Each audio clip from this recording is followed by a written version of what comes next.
इस दुनिया में हर इंसान अपने टैटू से एक दैवी जानवर बुला सकता है और उससे लड़ सकता है। पश्चिम के लोगों के पास अपनी पुरानी कहानियों और विरासत की वजह से बहुत सारे ताकतवर और मशहूर दैवी जानवर हैं, लेकिन चीन का इतिहास टूट चुका है। इसीलिए यहाँ के लोग या तो गंदे नदी वाले राक्षस बुलाते हैं या फिर बदसूरत 3 सिर वाले नरक के कुत्ते। और जब मैं इस दुनिया में आया तब इस शरीर का असली मालिक जागरण की रस्म कर रहा था, लेकिन उसने जो जानवर बुलाया वो था चेरी ब्लॉसम वाला कप्पा। उसे देखते ही मुझे घिन आ गई और मैंने उसी वक्त उस रस्म को रोक दिया। मुझे ऐसा करते देख वहां खड़े सब लोग हैरान रह गए। तभी अचानक इस शरीर के मालिक की सारी यादें मेरे दिमाग में आने लगी। तब मुझे समझ आया कि ये एक बीस्ट समनिंग की दुनिया है।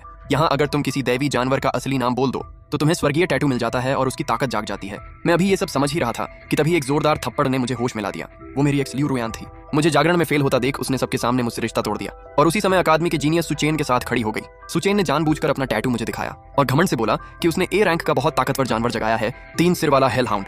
लेकिन उसे क्या पता था अंदर से मैं कितना खुश था, क्योंकि इस दुनिया में बस किसी जानवर का असली नाम बोलना होता है और उसकी ताकत मिल जाती है। और जब चीन की पुरानी संस्कृति ही खो चुकी है तो इसका मतलब ये हुआ कि चीन के दैवी जानवरों के बारे में सिर्फ मैं जानता हूँ। मैं चाहूँ तो पूरा शान हाइजिंग यानी Classic of Mountains and Seas निकाल सकता हूँ। अब कोई मेरा मुकाबला कैसे करेगा? मैंने उसी वक्त फैसला कर लिया, अगर टैटू बनवाना है तो पूरे पीठ पर Classic of Mountains and Seas का टैटू बनवाऊंगा। इसके बाद मैं सीधे अपने कमरे में गया और मन ही मन उसे एक दैवी जानवर का वर्णन बोलने लगा जो Classic of Mountains and Seas में लिखा है। झोंग पर्वत का देवता जिसकी आंखें खुलें तो दिन, बंद हो तो रात। जैसे ही मैंने उसका नाम धीरे से लिया मेरे शरीर पर एक विशाल काले 5 पंजों वाले ड्रैगन का टैटू उभर आया। लेकिन फिर भी इतना काफी नहीं था। इतने बड़े और सबसे ऊंचे दर्जे के दैवी जानवर को पूरी तरह बुलाने के लिए ये ताकत कम थी। इसलिए मैंने बिना सोचे अपनी उंगली काटी और खून की एक बूंद उस कैंडल ड्रैगन के टैटू पर गिरा दी।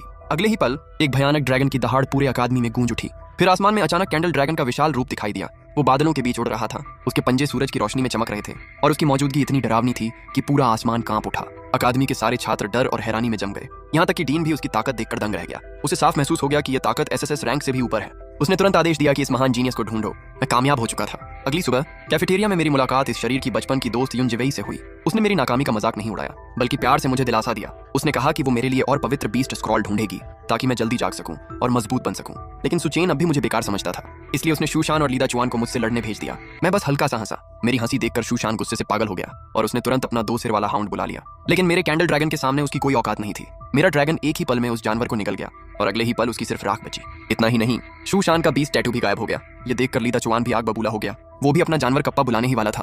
तभी टीचर लॉन्ग बीच में आ गए और सब रोक दिया। लेकिन मैं समझ गया था सुचेन और उसके लोग इतनी आसानी से पीछे हटने वाले नहीं थे। उधर लियू रुयान ने तो यहाँ तक कह दिया कि पहले युन जिवेई को निशाना बनाना चाहिए। कुछ ही समय बाद अकादमी में हर महीने मिलने वाली गोलियों का दिन आ गया। आमतौर पर हर छात्र को 3 पय्युन पिल्स मिलती थी, लेकिन मुझे बताया गया कि ग्रेट एल्डर के आदेश पर मेरी गोलियां रोक दी गई हैं। मैं जानता था कि इस समय पय्युन पिल्स मेरे लिए कितनी जरूरी हैं, लेकिन बिना कुछ कहे जिवेई ने अपनी गोलियां मुझे दे दी और मुस्कुराकर बोली, तुम्हें अकादमी की प्रतियोगिता में सबको दिखाना होगा कि तुम कौन हो। 3 दिन तक पय्युन पिल्स लेने के बाद मेरी ताकत बहुत बढ़ गई, लेकिन दुश्मनों का बदला भी जल्दी आ गया। युन जिवेई पर अकादमी के पीछे वाले पहाड़ में हमला हुआ।